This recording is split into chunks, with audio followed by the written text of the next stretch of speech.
श्री ओम नमः सिद्धेभ्य। एस सुरासुर मणु सिंध वंदिदं दोदघादिकं ममलं प्रणमामि वड्ढमाणं तीर्थं धम्मस्कातारं शेषे पुण्यतीर्थयरे ससो सिद्धे विशुद्ध भावे समणे अणानदंसण चरित तव वीरियायारे ते सौवे समगम पतेगमेव पतेगम वन्दामि अवट्टन्ते अर्हन्ते मानुषे खेते किच्चारिहन्ताणं सिद्धाणं तरणमो गणहराणम् अज्जावैवगाणं साहूणं चैव सौवेसिं तेसिं विशुद्धदंसं प्राणपहाणासमं समासेज्य उपसंपयामि सम्मं जतोणिवाण संपत्ति। प्रवचन सार परमागम ज्ञान तत्व प्रज्ञापन महाधिकार गाथा 35 पृष्ठ 61। जो जान दिसोणाणम रहवदीणाणेण जान गो आदा प्राणम परिणमदिशयम अट्ठाणाणठिया सौवे। जो जानदी सोणाणम, जो जानता है उसी का नाम ज्ञान है। बता दिया था, ज्ञाता की जगह ज्ञान क्यों कहा, स्पष्टीकरण कर चुका हूं। राणेण ज्ञान से आदाण जान हवदी, आत्मा ज्ञाता नहीं बनता है, ज्ञाता यानी ज्ञायक नहीं बनता है। ज्ञाता शब्द थोड़ा फिर भी पर्याय सापेक्ष है, ज्ञायक शब्द स्वभाव सापेक्ष है। यहां तक की चर्चा अपनी पूरी हो चुकी थी। इसके बाद की चर्चा अपनी चलना है राणम स्वयं परिणमति। केवली का ज्ञान स्वयं परिणमित होता है। इसकी चर्चा अपने को चलाना थी खास कि इसका अभिप्राय क्या। सामान्यतः कोई भी पर्याय है वह अपने स्वचतुष्टय से उत्पन्न होती है। ये आप अच्छी तरह समझ के चलो सब लोग। जैसे द्रव्य का अपना स्वचतुष्टय है, क्षेत्र द्रव्य क्षेत्र काल भाव, ऐसे पर्याय का भी अपना स्वचतुष्टय है। वो अपने आप में परिपूर्ण है, अधूरी नहीं है, पराधीन नहीं है। जो कुछ होती है वह स्वयं से होती है, सीधे सीधे उसमें द्रव्य का भी कोई हस्तक्षेप नहीं है। अन्य द्रव्य का तो नहीं है, स्वद्रव्य का भी सीधा हस्तक्षेप नहीं। क्यों? क्योंकि यदि द्रव्य उसमें जुड़ जाए तो या तो पर्याय अनंत हो जाए और या द्रव्य शांत हो जाए।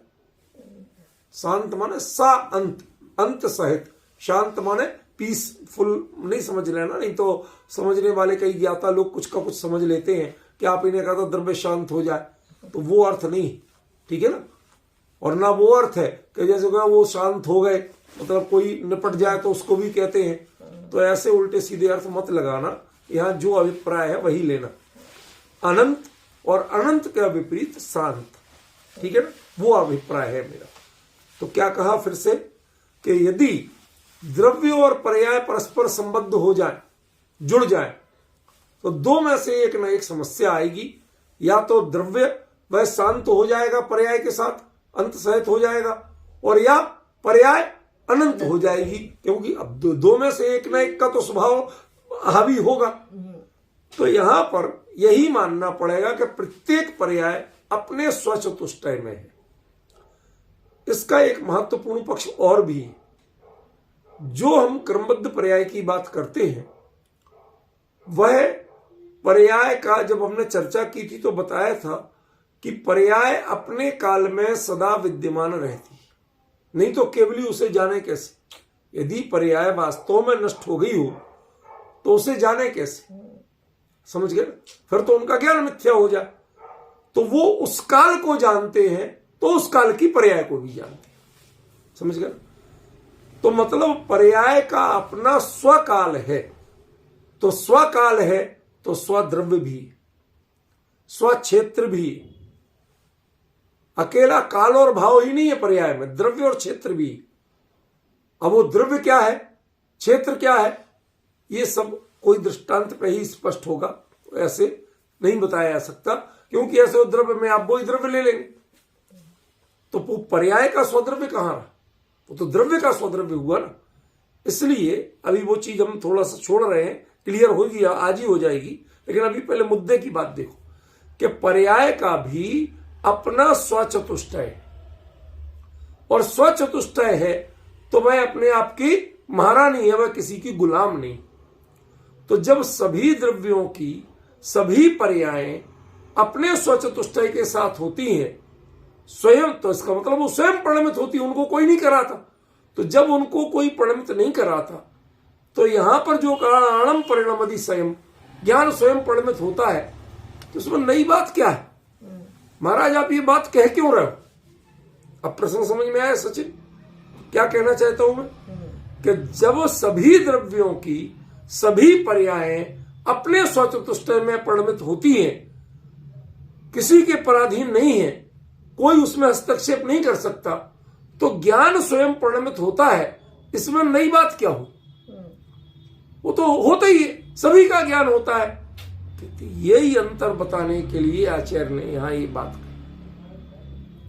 छद्मस्त जीवों का जो ज्ञान है उसकी परिणति निमित्ताधीन कही गई,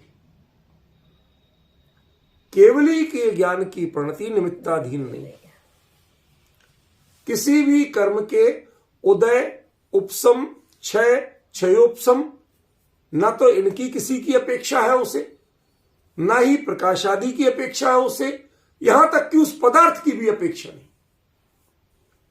बताओ, कोई पदार्थ, कोई घटनाक्रम कब का बीत चुका और केवली को आज भी दिख रहा है, तो बताओ कहां रही उसकी अपेक्षा? समझे ना? तो जो केवली का ज्ञान है वह और जो छद्मस्त का ज्ञान है, इनमें बड़ा भारी अंतर है। केवली का ज्ञान स्वयं परिणमित होता है, लेकिन छद्मस्त का ज्ञान वह स्वयं से परिणमित होने नहीं जानता। वो कहता है ये लाइट जलाओ, जब दिखेगा मुझे तब पता चलेगा कौन है कमरे में कौन नहीं है, अंधेरे में कैसे देखूं? समझ में? टीवी चलाओ तो दिखेगा कि क्या आ रहा है, जब टीवी नहीं चल रही तो मैं बताऊं क्या कि क्या आ रहा है। हर चीज में पराधीनता की वृत्ति। छद्मस्त और केवली का ज्ञान, उनमें टेक्निकल, तकनीकी रूप से अंतर क्या है? मूल प्रश्न क्या था सचिन अपना, कि सभी द्रव्यों की सभी पर्यायें अपने स्वचतुष्टय से परिणमित होती हैं, तो सभी परिणमित हो रही हैं, उसमें ज्ञान स्वयं परिणमित हो रहा है, ये अलग से आचार्य को क्यों कहना पड़ा? ये कह के कौन सी नई बात बताना चाहते? समझ रहे ना? तो ये बात इसलिए कह रहे हैं कि छद्मस्त और केवली के ज्ञान में यही सबसे बड़ा तकनीकी अंतर। वह कभी स्वयं परिणमित होता ही नहीं। देखो, आकाश में जो बिजली होती है उसको कौन पैदा करता है, कौन चलाता है, कौन गिराता है और कब गिरती है, इसका कोई कंट्रोल बटन है? नहीं है। तो उसका जो पावर होता है वो अपना नेचुरल होता है, उसके वोल्टेज को आप कंट्रोल नहीं कर सकते। लेकिन जो आप बिजली पैदा करते हैं उसके सारे बटन आपके पास होते हैं। कितने पावर से पैदा होगी, फिर आगे आप तार में भेज भेज के कितने पावर तक का भेजेंगे? समझ में? कहीं 1100 वोल्ट की लाइन है, कहीं 11,000 वोल्ट की लाइन है, कहीं 25,000 वोल्ट की लाइन है। कैसे तय करोगे? कौन तय करता है? जब कोई कंट्रोल करने वाला है तो ये सब होता है। और कोई किसी का कंट्रोल करने वाला नहीं हो, तो जो बिजली होगी वो बस बिजली होगी, उसमें आपके वोल्टेज का कोई हिसाब किताब नहीं होगा। समझ गए? कोई सीमा नहीं होगी, वह ऑटोमेटिक जैसी है वैसी है। छद्मस्त के ज्ञान में सबसे बड़ी विडंबना यही है कि वह कर्म के उदय उपसम क्षयोपसम की अपेक्षा के बिना नहीं होता, और साथ ही पदार्थ और प्रकाश आदि साधनों के बिना भी नहीं होता। आप बताओ, जो चीज नहीं है उसको आप जान सकते हो? सचिन जान सकता भाई? जो चीज है ही नहीं, बताओ। तेरे सामने मेरू है? नहीं है। अब जान के बता कैसा हो मेरू। पूजन में पढ़ ले तो भी समझ में आता है, दिखाई देता है। पांच चारों मेरू समान वखाने जो पढ़ते हो, सारी परिभाषा पढ़ लेते हो, सारी उसकी डेफिनेशन पढ़ लेते हो, ऊंचाई नीचाई सब पढ़ लेते हो, पदार्थ नहीं लगता। समझ में? कैसे कैसे जिनमें मैं सब पढ़ लेते हो, तो आपको दिखाई दे जाता है क्या? नहीं देता। क्यों नहीं दिखाई देता? देखने के लिए सामने चाहिए ना। आपका ज्ञान अपने बल पे परिणमित नहीं होता। आचार्य कहना चाहते हैं कि ज्ञान में जो ज्ञानाकार है वो ज्ञान का बना हुआ है, और जब ज्ञान का बना हुआ है तो उसके लिए आपको ज्ञेय की जरूरत क्यों है? ज्ञेय की अधीनता क्यों है? ज्ञान की परिणति ज्ञेयाधीन क्यों है, ज्ञानाधीन क्यों नहीं है? जब ज्ञेयाधीन परिणति है तो वह स्वयं नहीं परिणम रहा है, ज्ञेय के अनुसार परिणम रहा है। ज्ञेय जैसा इधर से इधर जाता है तो हमारी आंखें इधर से इधर नचती हैं कि नहीं नचती? बताओ, ये उंगली हिलाओ इधर से इधर, आपकी नजर भी इसके साथ घूमे। वो अपनी जगह रह के इसको हिलता हुआ नहीं देख सकती। समझ रहे ना? ऐसे ही केवली का ज्ञान वह अपने में रहते हुए लोकालोक उसमें झलकता है, सही है, लेकिन वह लोकालोक की दृष्टि नहीं रखता। उसका लोकालोक अपना लोकालोक है, उसका लोकालोक घटपटादी का लोकालोक नहीं। ये बहुत शांत मन से सुनना। उस दिन चर्चा जहां छूटी थी वहीं से आगे ले रहा हूं, लेकिन ये विषय ऐसे नहीं है कि जो हम चौराहे पे किसी को सुना दे। समझ में है ना? ये चीनी की वो प्याली की चाय, व्यवहार चाय और डिब्बे की चाय, निश्चय चाय जैसे ये किस्से कहानियों की चीजें नहीं है। समझ में है ना? कोरे शब्द जाल में खेलने वाली चीजें नहीं है। आपको इसकी गहराई पकड़ना पड़ेगी। मैं फिर से रिपीट करता हूं, ध्यान से सुनो। जितना ज्ञान है उसका जो केवली के ज्ञान में जो ज्ञेयाकार है वह ज्ञेयाकार है कि ज्ञान का ज्ञेयाकार है? ज्ञान का। वो ज्ञान से निर्मित है, उसकी निर्मलता में आया है कि ज्ञेय पदार्थों की अपेक्षा रख के आया? नहीं, ज्ञान की निर्मलता। यदि ज्ञेय पदार्थों की अपेक्षा रखता हो तो जो पर्यायें अभी उत्पन्न ही नहीं हुई है और जो पर्यायें आगे आएगा, प्रलय कदम प्रलय को प्राप्त हो गई, व्यय हो गई, उनको कैसे जानते हो आप?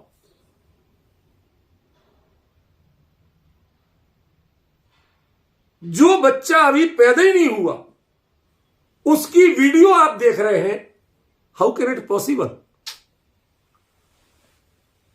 मेरी प्रश्न समझ में आ रहा कि नहीं आ रहा? आप अपनी 7 पीढ़ी बाद के बच्चे को देख सकते हो? है कोई कला? क्यों? क्योंकि आपका ज्ञान ज्ञेय के आकार के अधीन है। आपको उसे देखने के लिए ज्ञेय चाहिए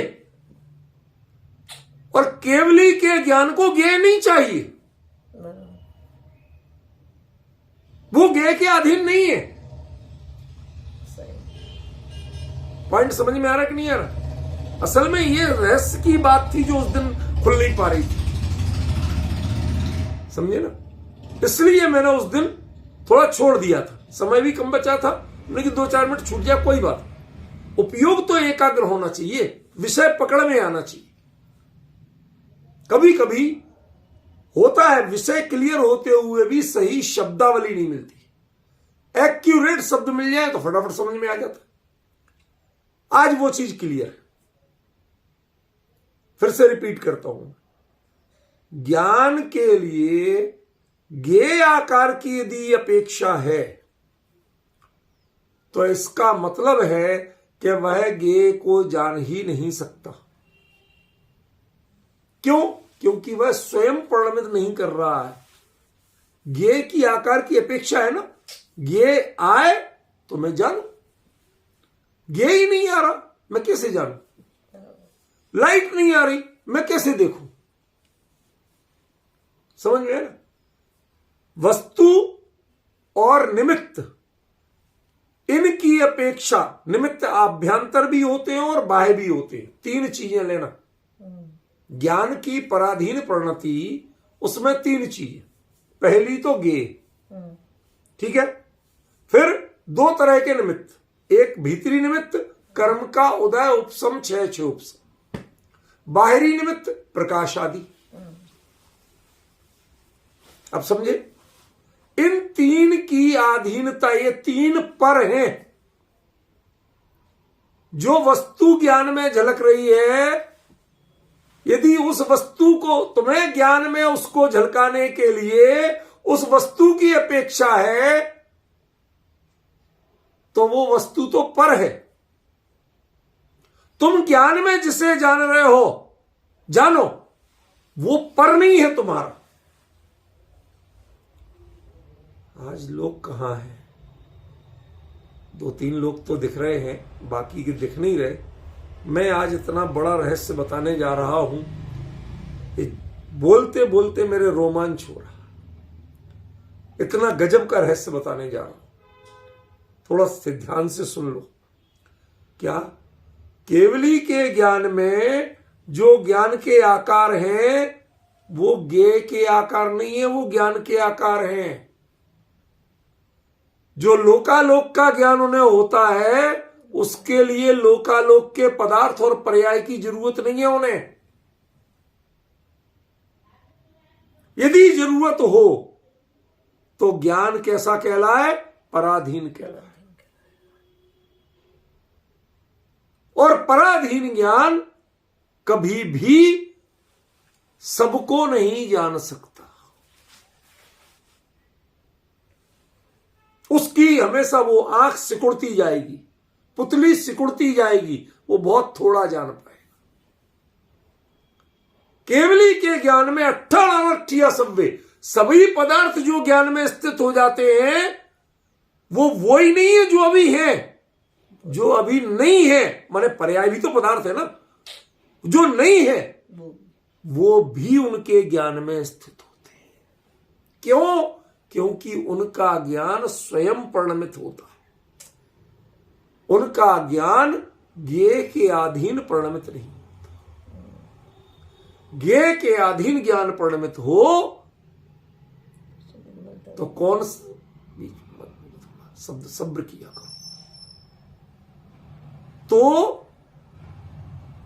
क्या होगा? जो तत्वार सूत्र में सूत्र है, द्रव्येषु असर्व पर्यायेषु, क्षोभसम ज्ञान के लिए, श्रुत ज्ञान के लिए क्या कहा? द्रव्येषु असर्व पर्यायेषु। वो द्रव्य तो सब जान लेता है लेकिन सारी पर्याय नहीं जानता। क्यों? क्योंकि उसे वह पर्याय मौजूद चाहिए, जब हो जब तो जाने, जो है ही नहीं वो कैसे जान ले? अतीत की और अनागत की पर्याय वो नहीं जान सकता।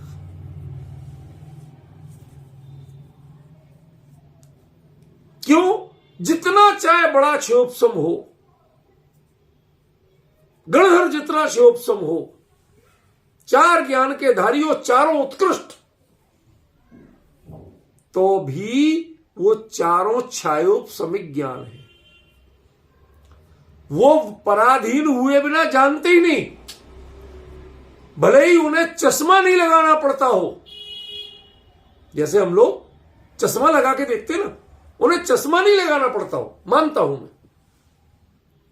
लेकिन फिर भी उन्हें कर्म के क्षयोपशम की अपेक्षा है।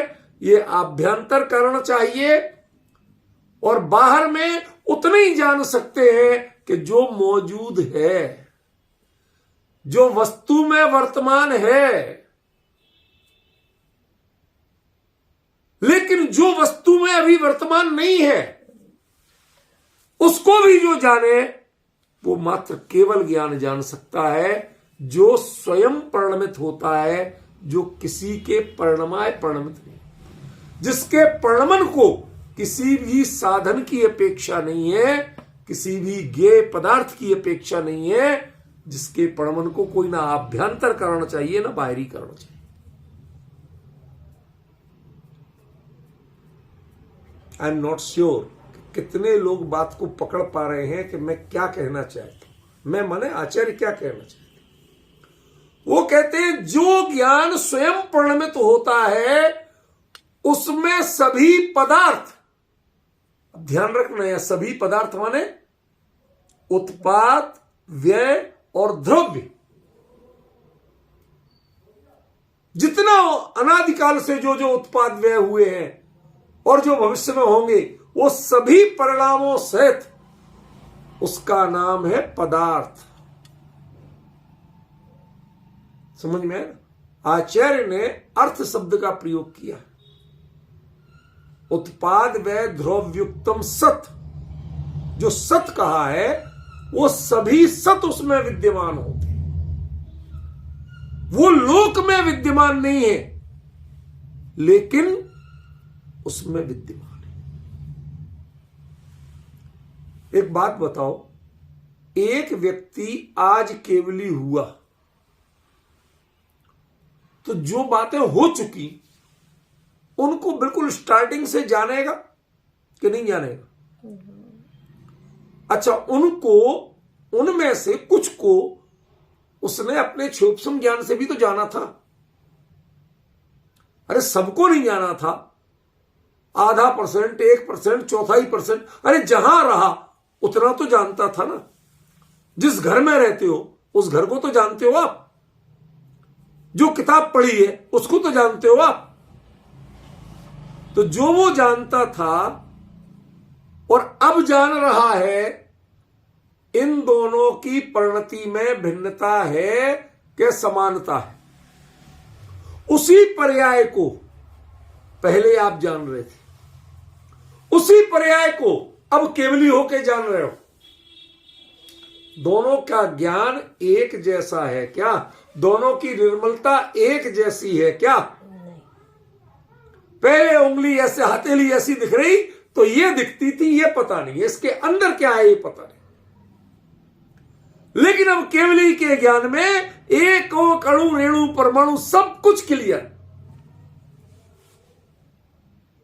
अब डिफरेंस ख्याल में आ रहा क्या कहना चाहता हूं? माने क्षयोपशम ज्ञान, जो कुछ, जिस पदार्थ को आप हाथ में लेके देखो, ऐसे लेके देखो, हाँ साहब ये रखा मेरे हाथ में, ऐसे लेके देखो तो भी क्षयोपशम ज्ञान वैसा नहीं जान सकता है जैसा उसके बारे में केवली का ज्ञान जानता है। इससे पता चलता है कि पहले ज्ञान स्वयं परिणमित नहीं हो रहा था, उसके अपने कदम अपने बल पे नहीं चल रहे थे। ये बहुत बड़ा रहस्य है। जब तक ज्ञान का स्वयं परिणमन नहीं है तब तक सर्वज्ञता संभव नहीं है। और जो सर्वज्ञता होती है वह सबका ज्ञान नहीं होता है, वह अपने ज्ञान परिणति में स्थित सबका ज्ञान होता है। अट्ठा सव्वे, वो पदार्थ जो ज्ञान में स्थित पदार्थों का ज्ञान होता है, वह लोक में स्थित पदार्थों का ज्ञान नहीं होता। क्योंकि लोक में स्थित पदार्थों का स्वरूप कभी भी परिपूर्ण नहीं है। परिपूर्ण माने पर्याय की दृष्टि से। भाई जो पर्याय बीत गई वो भी विद्यमान नहीं है उसमें, जो पर्याय हुई नहीं वो भी विद्यमान नहीं। अब डिफरेंस समझ में आया ना? जो ज्ञान क्षयोपशमिक है वो उतना ही जानेगा। क्या सूत्र कहा था मैंने? द्रव्येषु असर्व पर्यायेषु। वो द्रव्य में तो व्याप्त हो सकता है, द्रव्य का ग्रहण तो कर सकता है, ज्ञान कर सकता है, लेकिन सभी पर्यायों का कभी नहीं कर सकता। कुछ पर्याय कोई जानेगा, नाम मात्र कोई जानेगा, ज्यादा नहीं जान पाए। समझे आप? क्यों? क्योंकि वह स्वयं प्रणमन करता ही नहीं है। उसको ज्ञेय चाहिए, उसको प्रकाश चाहिए, उसको कर्मों का क्षयोपशम चाहिए। आप रोज कहते हो भाई साहब अपना क्षयोपशम तो थोड़ा है, थोड़ी सरल करके समझाओ तो समझ में आता है। आप ज्यादा ऐसी भाषा शैली बोलते हो, सूक्ष्म बातें करते हो, अपने को समझ में नहीं आती। क्यों? क्योंकि ज्ञान पराधीन प्रणमन कर रहा है, स्वाधीन प्रणमन नहीं कर रहा। स्वयं प्रणमन नहीं कर रहा। जितनी चाबी भरी जा रही, वर्णमती कहते ना, जितनी चाबी भरी राम ने उतना चले खिलौना, जितनी चाबी भरी कर्म ने उतना जाने ज्ञान। क्यों? हमारे क्षयोपशमी नहीं है उतना। क्यों? इनके तो दशावधानी शतावधानी बड़े साहब बड़े बड़े क्षयोपशम वाले हैं, हमारे क्षयोपशम ही नहीं। ये बात कही किसने? कौन कहता है ये बात? जो वस्तु को वस्तु से ग्रहण करते हैं। कहां है वस्तु बताओ, हम देखने को तैयार हैं। एक पुलिस वाले को अपराधी को पता करने के लिए अपराधी के पास तक जाना चाहता है। मुखबिर चाहिए जो उसकी खबर दे। समझ में आया? सीसीटीवी चाहिए जो उसकी चुगली करके दे कि हां इधर से आया था, इधर को गया था, ऐसे कपड़े पहना था, ऐसा लगता था। केवली के लिए क्या चाहिए तो बताओ? केवली के लिए तो चोरी होना भी नहीं चाहिए। जो चोरी हुई नहीं उस चोरी को देख सकते हैं केवली। यदि नहीं होता तो 12 साल पहले नेमिनाथ ने द्वारका जलती कैसे देखी थी? यादव कुमारों को शराब पी के द्विपायन मुनि का अपमान करते कैसे देखा था? और द्विपायन मुनि के तेजोलेस्या निकलते कैसे देखी थी? कुछ भी नहीं हुआ था। यादव कुमार वो तो अभी छोटे थे, दूध पीते थे, दारू कहां से पिएंगे? समझ गए? वो दूध मुहे, उनको देख लिया कि इन्होंने दारू पी। क्या? द्विपायन मुनि का अपमान किया। उनके उस समय तेजोलेस्या जैसी स्थिति नहीं थी। क्यों? क्योंकि उनका शारीरिक तब भी उस श्रेणी का नहीं था। शुरुआत में उनको पता चला मैं तो भैया निमित्त हूं, तो मैं दूर हो जाता, भाग जाता हूं दूर। सबकी दृष्टि किस पे है? सबका ज्ञान कहां परिणमित हो रहा है? नेमिनाथ ने कह दिया, द्विपायन मुनि कहता मैं भाग के चला जाता। अरे नेमिनाथ ने केवली थे, उनके ज्ञान में तेरे कारण नहीं झलका था। जो झलका था ना, जो हो रहा है भविष्य की पर्याय में, वो पर्याय अभी तेरे पैदा नहीं हुई, वो झलकी थी। उसके लिए घटना की, जब उस घटना की जरूरत नहीं है, पर्याय की जरूरत नहीं है, तो निमित्त की जरूरत कहां थी? निमित्त को टेंशन करने की जरूरत कहां थी? तू क्यों भाग रहा है? बच जाएगा, कहां जाएगा भाग के? तू घूम फिर के भटक के यहीं आएगा। ये यादव कुमार बड़े होंगे, ये पिएंगे, तेरा अपमान करेंगे, और तू आज लाख गांठ बांध ले, लेकिन उस समय क्रोध आएगा, तेजोलेस्या निकलेगी, और उसके कारण ये द्वारका जलेगी। कोई रोक पाया? क्यों नहीं रोक सकता? क्योंकि वह ज्ञान उनका स्वयं परिणमित हो रहा था, ज्ञेय के अधीन परिणमित नहीं हो रहा था। उसे ज्ञेय की जरूरत ही नहीं थी, उसे द्वारका के जलने की जरूरत नहीं थी। नेमिनाथ को द्वारका जलती देखने के लिए द्वारका में आग लगने की जरूरत नहीं थी। तो उनने सच्चा जाना था कि झूठा? भाई जो काम हुआ ही नहीं वो जान रहे, तो सच्चा जाना कि झूठा? अरे जो हुआ ही नहीं वो जान रहे। कहते भाई वस्तु के अनुसार देखोगे तो झूठा जाना था, वो भी वस्तु में कहां हुआ, समझ में? लेकिन वह ज्ञान, उनका ज्ञान इस वस्तु के अनुसार, द्वारका के अनुसार परिणमित नहीं हो रहा था। उनके ज्ञान में जो ज्ञानाकार में द्वारका झलक रही थी उसके अनुसार परिणमित हो रहा था। वो द्वारिका 12 साल बाद जलती हुई दिख रही थी। उसमें द्वीपायन मुनि वो तेजोलेस्या निकालते हुए दिख रहा था। उसमें यादव कुमार शराब पी के अंट व्यवहार करते हुए दिख रहे थे। आज उन बच्चों में देखो तो कोई गड़बड़ी थी ही नहीं।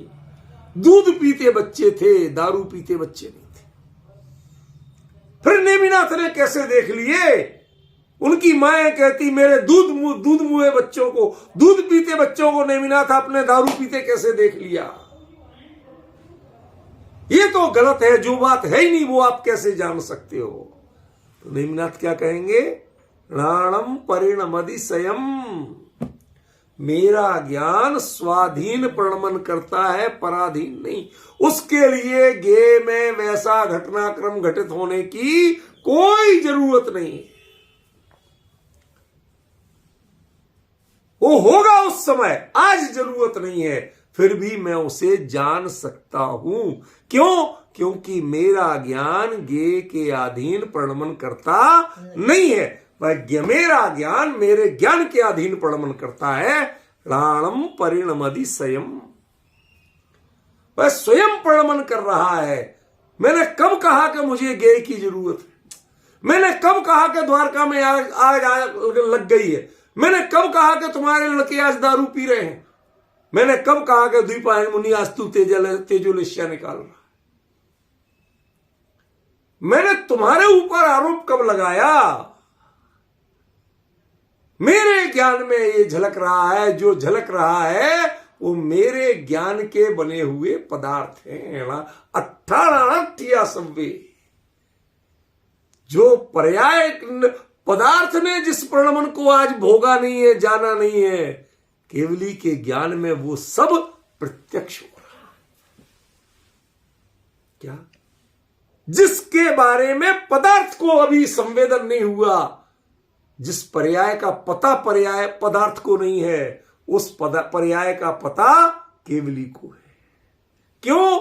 क्योंकि उनका ज्ञान पदार्थ के अधीन परिणमन नहीं करता, ज्ञेय के अधीन परिणमन नहीं करता, वो स्वयं परिणमन करता है। वह ज्ञान ज्ञान के अधीन परिणमन करता है, वह ज्ञेय के अधीन परिणमन नहीं करता।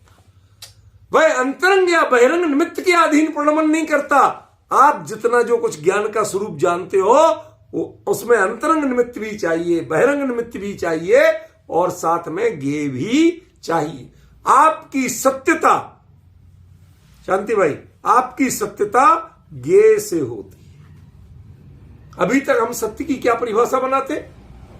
जैसा हम जान रहे हैं वैसा वस्तु में घटित है तो सत्य।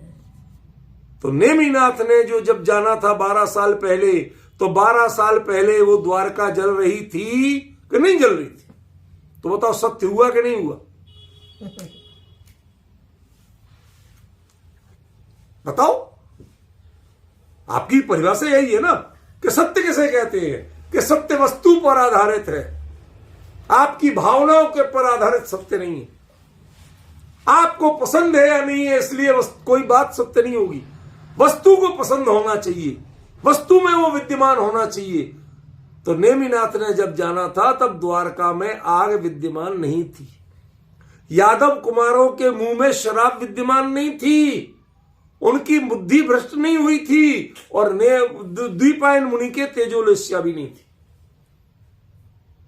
फिर भी जान लिया था, फिर भी जान लिया था। और ध्यान रखना, भविष्य वक्ता के रूप में नहीं जाना था।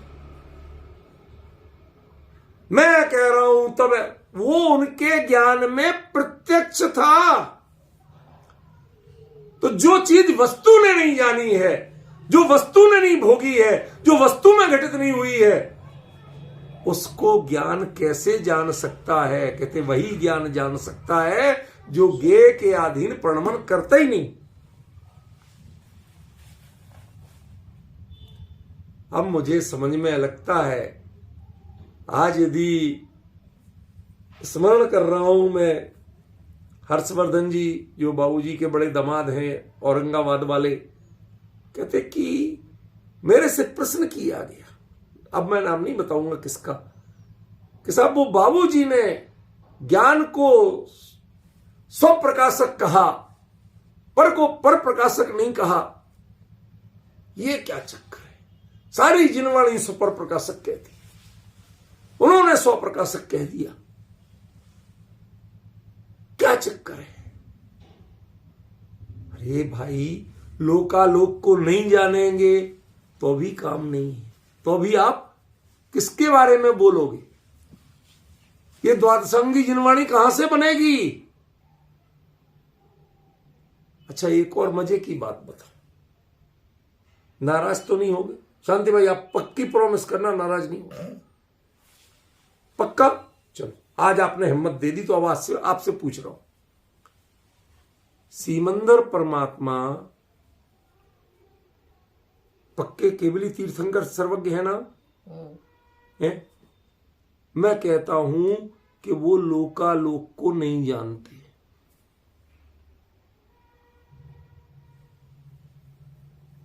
क्यों? उनका ज्ञान तो स्वयं को जानता है, लोकालोक को जानते नहीं।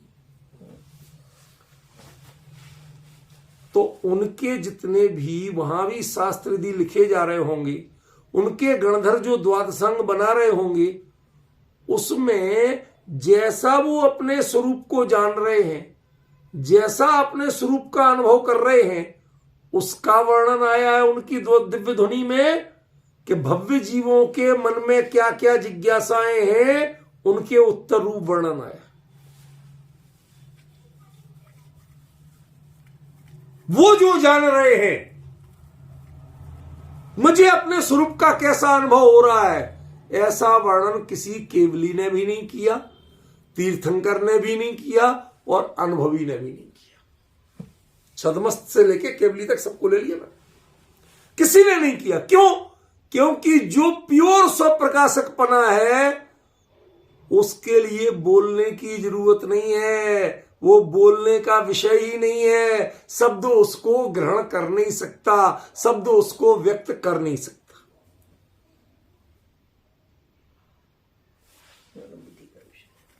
जितना आपके द्वादशांग में आ रहा है, वो लोगों की जिज्ञासा की बातें हैं।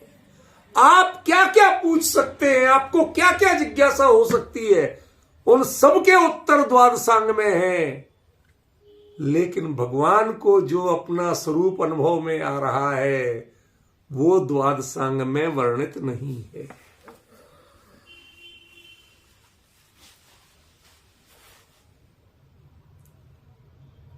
तो जो द्वादशांग है वो पर प्रकाशक है, वो पर का ज्ञान है कि स्व का ज्ञान है? वो तो पर प्रकाशन है, और केवली पर प्रकाशक है नहीं। ये रहस्य यहां खुल रहा है। क्यों नहीं है? अट्ठारह जो सारा पदार्थ उनका एक एक पर्याय वह ज्ञान में स्थित है, उसी को व्यक्त कर रहे हैं, लेकिन वह वर्णन लोकालोक का नहीं है, वह वर्णन ज्ञान में स्थित उन पदार्थों का वर्णन, और उस वर्णन से लोकालोक कभी मेल नहीं खा सकता। क्यों?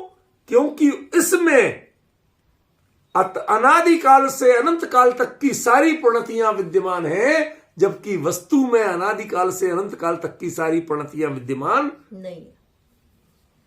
उसमें मात्र वर्तमान की विद्यमान। समझ में आ रहा? विषय ज्यादा सूक्ष्म हो गया, उपयोग जरा सा भी चंचल हुआ तो कुछ पकड़ में नहीं आएगा, कुछ पकड़ में नहीं आएगा। और ऐसे में ना कोई दृष्टांत दे सकते, इन विषय को कहां से समझाऊं? मैं बार बार बोल सकता हूं, उपयोग एकाग्र करके समझ लो तो समझ लो, वरना मेरे पास कोई जादू की छड़ी नहीं। मुकेश जी भाई साहब बहुत ध्यान से सुने, क्या कह रहे हैं आचार्य? जो ज्ञान ज्ञेय के अधीन प्रलमन नहीं करता है, जिस ज्ञान को ज्ञेय की अपेक्षा नहीं, वो स्वयं प्रलमन कर सकता है। जिसको ज्ञेय की भी अपेक्षा है वो स्वयं प्रलमन कर नहीं सकता। इस स्वप्रलमन के हिसाब से उसे स्वप्रकाशक कहा जा सकता है, लेकिन उसके ज्ञान में लोकालोक का कुछ अतई पता नहीं होता, ऐसा स्वप्रकाशक नहीं।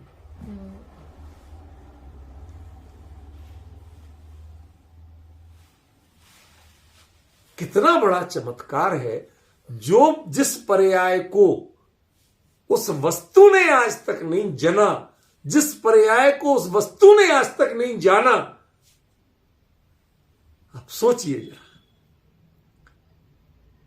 क्यों नाराज नहीं हो तो मैं एक बात कहूं शांति भाई, ऐसा समझना कि एक आपके नातिन पोती कुछ हुई, छोटी सी दूध पीती बच्ची, ठीक है ना, और मैं उसको बच्चे को प्रसव करता हुआ जान रहा हूं, तो आप क्या कहोगे? दिमाग खराब है आपका? क्या जान रहे हो आप? कहां से जान लिया? मैं उसको बूढ़ी होके सल्लेख ना लेके मरते हुए जान रहा हूं, क्या कहोगे आप? अरे अभी बच्ची पैदा हुई है, कहां से बूढ़ी है, कब मर रही है, ऐसी बातें कर क्यों रहे हो? हम आप ही कुछ मत कहना। इसी का नाम केवली का ज्ञान है। क्यों? क्योंकि वह वस्तु, वह बच्ची अभी अंगूठा चूस रही है,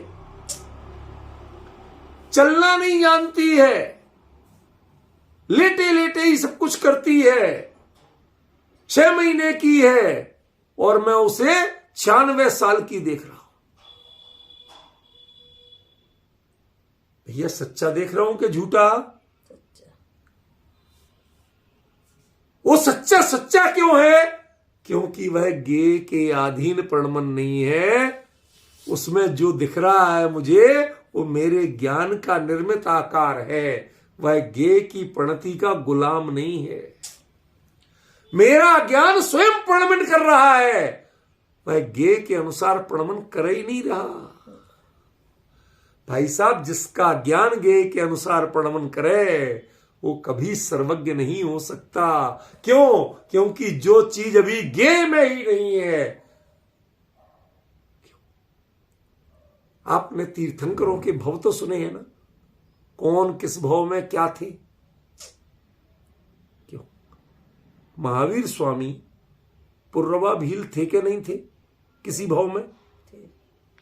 थे ना। अच्छा, मारीच भी वही थे कि कोई और थे? वही थे। कोई शंका तो नहीं है शांति भाई? नहीं है ना। तो जिस समय आप अर्घ चढ़ाते हो, जिस समय महावीर स्वामी नयन पथगामी भव तुम्हें बोलते हो, उस समय कभी ऐसा बोलना, मारीच स्वामी नयन पथगामी भव तुम्हें। आपको है क्या बात कर रहे हो, ऐसी वैसी बातें करते हो, तुम्हें तमीज नहीं है क्या? वो मारीच तो मिथ्या दृष्टि था, हम तो केवली के लिए कर रहे हैं। अरे भाई, ये सारी तुम्हारी प्रणतियां ज्ञेयाधीन हैं।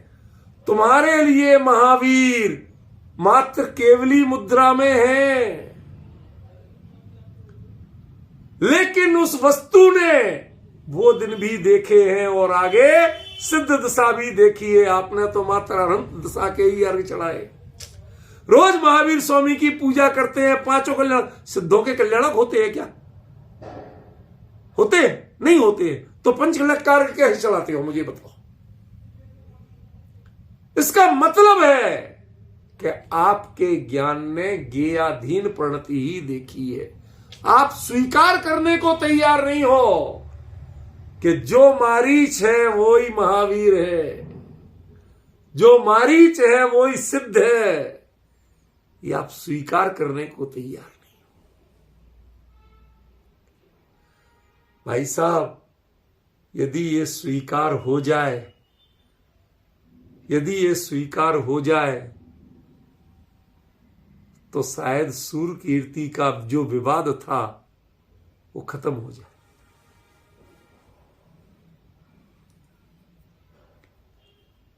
भाई अभी वो नहीं है, लेकिन भविष्य में तो होने वाले हैं ना। ये आप ज्ञेयाधीन परिणति वाले हो, इसलिए आप उसे स्वीकार करने को तैयार नहीं होते। जो मानते भी हैं वो श्रद्धा के अतिरेक में मानते हैं, वह ज्ञान में स्पष्ट नहीं जानते। केवली के ज्ञान में स्पष्ट झलक रहा है। क्यों? उनके लिए तो वही सूर्य कीर्ति। क्यों है? क्यों है? क्योंकि उनका ज्ञान उस ज्ञेय रूप पर्याय के अधीन नहीं है। उनके लिए कांजी स्वामी और सूर्य तीसरे भाव में सूर्य कीर्ति, इस सब के झंझट की जरूरत नहीं है। ये तो ज्ञेयाधीन परिणति वालों के लिए है। जिनका ज्ञान ज्ञानाधीन परिणत करता है, उनके लिए ये सब झंझट नहीं है। ये आपत्तियां आती नहीं है, वो इनमें आपत्ति करते भी नहीं है। यही तो स्वयं परिणमन वाला करने वाला ज्ञान और पराधीन परिणमन करने वाला ज्ञान, यही तो अंतर है। आप निमित्त को दोष दे सकते हो, साधनों को दोष दे सकते हो, लेकिन वस्तु को दोष कैसे दोगे? जिस वस्तु में जो नहीं है उसको आप जानने की बात करते हो, वो वस्तु कहती इस बात का तो पता मुझे भी नहीं है। क्या उस वस्तु से पूछने जाओ तो वो कहेगी मुझे भी इस बात का पता नहीं है। मारीच की पर्याय से पूछो तो आदिनाथ को तो पता था कि 24वां तीर्थंकर होने वाला है। अरे होने वाला है नहीं, उन्हें 24वां तीर्थंकर दिख रहा था,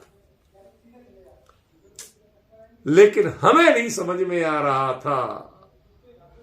हमारा मन, हमारे हाथ उसको अर्घ चढ़ाने को सहमत नहीं थे।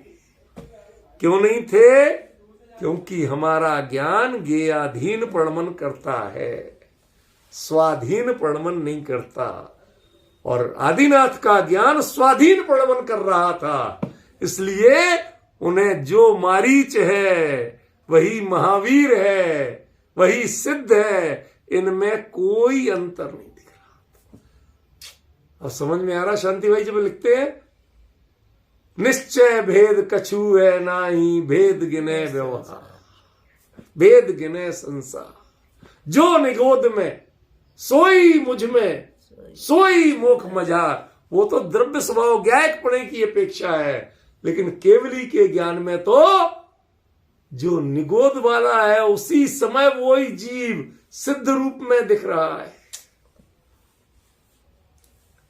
क्योंकि उसकी सारी परिणतियां उन्हें स्पष्ट हैं। और जिसे आप सिद्ध रूप में देख रहे हो, जिसके पंचगणक करके स्थापना निक्षेप कर रहे हो, केवली के ज्ञान में वही उसमें नरक निगोद में भी दिख रहा है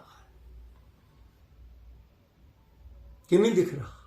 भाई अतीत की पर्यायों में दिखेगा कि नहीं?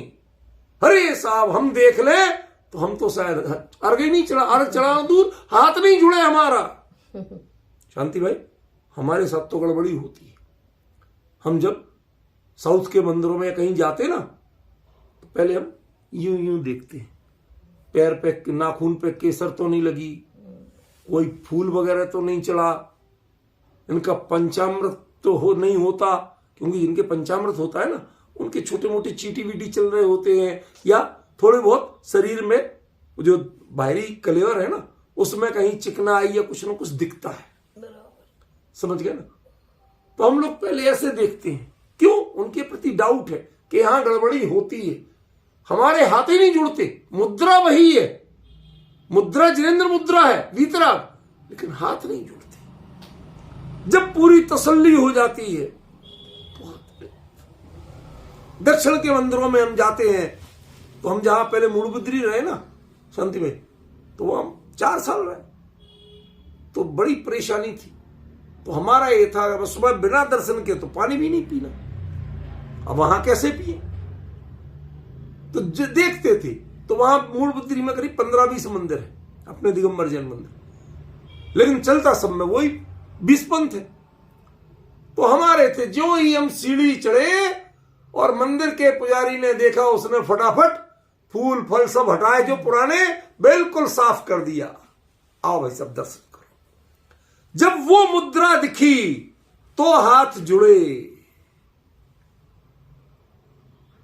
लेकिन शांति भाई आदिनाथ के ज्ञान में तो हाथ तब जुड़ गए थे जब वो मारीच था और महावीर की मुद्रा और सिद्ध रूप को हाथ जुड़ गए। क्यों? क्योंकि उनकी परिणति पराधीन प्रणमन नहीं कर रही थी, उनका ज्ञान पराधीन प्रणमन नहीं कर रहा था, उनका ज्ञान ज्ञेयाधीन प्रणमन नहीं कर रहा था, वह ज्ञान स्वाधीन प्रणमन कर रहा था। क्या अद्भुत रूप है केवली का, हमने आज तक इस रूप से विचार ही नहीं किया।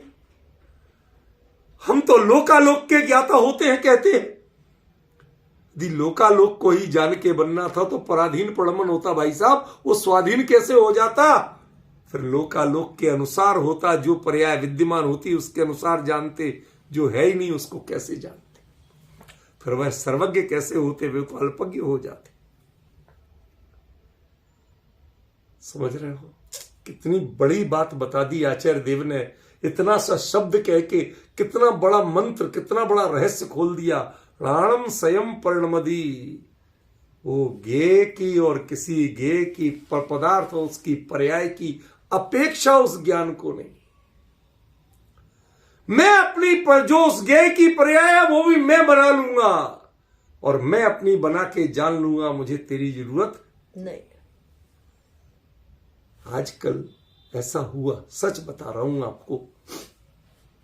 अभी लास्ट टाइम मैं जब बॉम्बे आया था ना, तो एक बड़े फिल्म प्रोड्यूसर से मिलना हो गया, बात हुई। तो बात में मैंने उन्हें बताया कि ये जो आप लोग वो सीरियल वाले होते ना, एक तीर चलाते हो और वो तीर पे ऐसी लाइटें जलने लगती हैं, करंट छूटने लगता है, फिर एक तीर के 5 होते हैं, 5 के 50 होते हैं, 50 के 50,000 हो जाते हैं, ये फैलती है कि क्या चक्कर है, कैसे होता है? तो उन्होंने कहा कुछ नहीं है, ये तो कंप्यूटर फिक्शन है। कहते जो असल में तो जो अभिनेता होता है ना, उसके हाथ में एक ही तीर होता है और साधारण तीर होता है, कुछ उसमें करंट वरंट नहीं आता। वो तो एक सीन लेने के बाद उसके बाकी जितने रिएक्शन हैं वो कंप्यूटर पैदा करता है, वो कंप्यूटर बनाता है एक के इतने तीर, और उसमें करंट और उसकी डिजाइन कंप्यूटर बनाता है। वो हाथ में जो तीर था उसमें कुछ नहीं था। जो अभिनेता तीर चला रहा था, भले आदमी ने उसने देखा ही नहीं कि इसके कितने तीर बन रहे, इसमें कितना करंट आ रहा, इसके क्या क्या आकार बन रहा, उसको कुछ पता नहीं था। वो तो डायरेक्टर ने कह दिया तू ऐसे पकड़, वो पकड़े रहा, तू ऐसे कर, वो मंत्र जैसा पढ़, वो पढ़ने लगा। अब उसके बाद वो मंत्र पढ़ने के बाद उस अभिनेता ने देखा कि उसका ज्ञान ज्ञेयाधीन था ना, उसने देखा तो वो तीर ज्यों का त्यों था। लेकिन वो कहता भाई साहब जब मैं सीरियल में देखता हूं तो मेरे तीर पे करंट दौड़ रहा था। डिफरेंस समझ में आया कि नहीं आया? मैंने क्या बताया? उसको खुद पता नहीं। वो कहता भाई साहब मैंने तो देखा था, इसलिए कहता पढ़ो, मैंने पढ़ दिया, ठीक है नहीं, बिल्कुल आंख बंद कर ऐसे करने लगा। अब उसके बाद जब मैंने आंख खोल के देखा तो वो जहां का था तीर कुछ नहीं था, लेकिन जब मैंने सीरियल में देखा तो उसमें करंट दौड़ रहा था, चारों ओर करंट का गोला बन रहा था।